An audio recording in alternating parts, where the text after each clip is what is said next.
జిల్లా కోర్టు ఆవరణలోని తూర్పు గోదావరి జిల్లా న్యాయ సేవాధికార సంస్థ కార్యాలయంలో న్యాయ సేవా దినోత్సవాన్ని డిఎల్ఎస్ఏ కార్యదర్శి ఎన్ శ్రీలక్ష్మి అధ్యక్షతన శుక్రవారం ఘనంగా నిర్వహించారు. జిల్లా ప్రధాన న్యాయమూర్తి గంధం సునీత జ్యోతి వెలిగించి కార్యక్రమాన్ని ప్రారంభించారు. గంధం సునీత మాట్లాడుతూ న్యాయం పొందడం రాజ్యాంగం ద్వారా ప్రజలందరికీ ఉన్న హక్కు అన్నారు. సమాజంలో అట్టడుగున ఉన్న ప్రజలకు కూడా న్యాయం అందించే బాధ్యతలను డిఎల్ఎస్ఏ ద్వారా సమర్థవంతంగా నిర్వహిస్తున్నామన్నారు. చట్టాలపై ప్రజలకు అవగాహన కల్పించడానికి డిఎల్ఎస్ఏ డిఫెన్స్ లీగల్ టీంలు, పారాలీగల్ వాలంటీర్ల ద్వారా కృషి చేస్తున్నామన్నారు. మెగా లోక్ అదాలత్లు నిర్వహించడం ద్వారా రాజీ మార్గంతో కేసులను తక్షణం పరిష్కరించి బాధితులకు నష్టపరిహారం కూడా అందజేస్తున్నామని వివరించారు. 20,344 కేసులు పరిష్కరించామని అన్నారు. 2014 మందికి 8,50,00,000 నష్టపరిహారం ఇప్పించామన్నారు.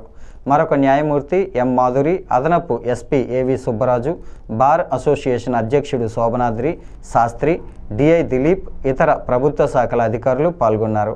డిఎల్ఎస్ఏ నిర్వహించిన పోటీల్లో విజేతలకు బహుమతి ప్రదానోత్సవం చేశారు.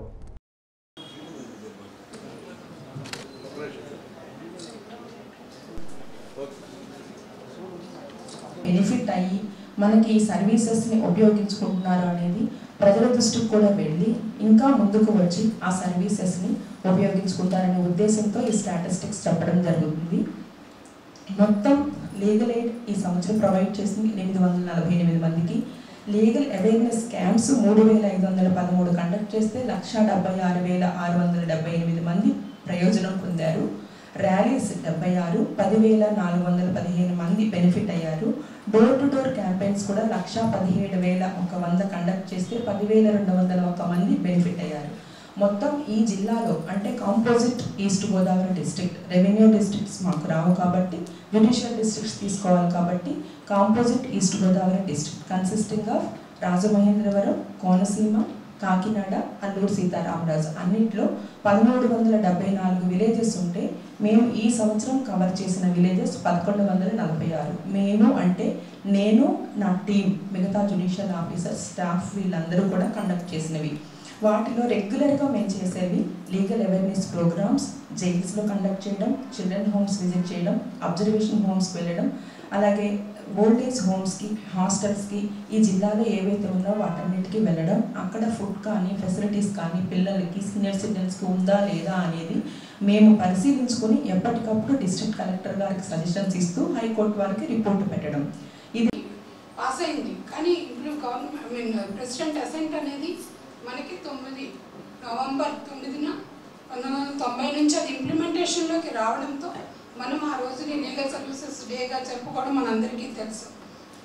ఈ సందర్భంలో మనం జస్టిస్ కృష్ణయ్య గారి యొక్క భావాన్ని పంచుకోవడం నాకు ఇంపార్టెంట్ అనిపిస్తుంది. ఆయన చెప్తారు, ఎవరికైతే వాళ్ళకి ఆర్థిక స్తోమత లేదని ఇంకోటను న్యాయం చేయలేకపోతే మన అందరం కూడా ఈ సమాజమే నేరస్తురాలు అని చెప్పి ఆయన అంటూ ఉండేవారు.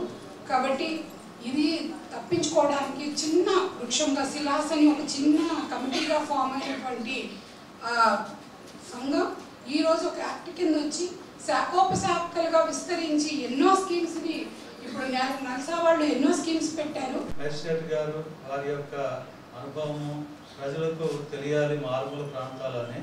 అక్కడ మేజిస్ట్రేట్ గారు ఉన్నటువంటి మహానుభావుడు సత్య ప్రభాకర్ గారని వారిని రిక్వెస్ట్ చేసి నేను నా 4 పోలీస్ స్టేషన్ ఏరియాలో అతి మారుమూల ప్రాంతాలన్నిటికీ లీగల్ లిటరసీ క్యాంప్స్ కండక్ట్ చేశారు. అలాగే నేను అక్కడి నుంచి పాస్ అయిన తర్వాత అంటే సుమారు 2-3 సంవత్సరాలకి అప్పుడు కొత్తూరుకి ఒక బెంచ్ ఏర్పాటు అయింది. సో లీగల్ లిటరసీ క్యాంపు చేసే చోట న్యాయంగా ఈ ఏజెన్సీ ప్రాంతాలకి నోచుకోవాలని నేను కోరుకుంటున్నాను.